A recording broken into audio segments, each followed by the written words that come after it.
in Assam. Our government had reopened 3 dormant urea plants in the eastern region. To further augment urea supply, a plant with annual capacity of 12.7 lakh metric tons will be set up at Namrup in Assam. Hello everyone, তোমালোকে এতিয়া ভিডিওটো দেখিলা নিৰ্মলা সীতাৰমণে এবাৰৰ budget tabulation কৰি পেলাই 2025-26 চনৰ budget tabulation কৰাত কৈছে যে অসমৰ নামৰূপত এটা নতুন ইউৰিয়া প্লান্ট স্থাপন কৰা হ'ব।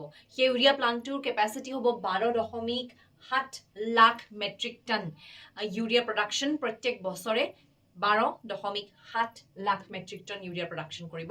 আৰু লগতে তেওঁলোকে কৈছে যে ইউৰিয়াৰ যিটো ইষ্টাৰ্ণ ইণ্ডিয়াত প্লান্ট আছে 3টা প্লান্ট সেইকেইটা প্লান্টৰো তেওঁলোকে আপগ্ৰেডেশ্যন কৰিছে।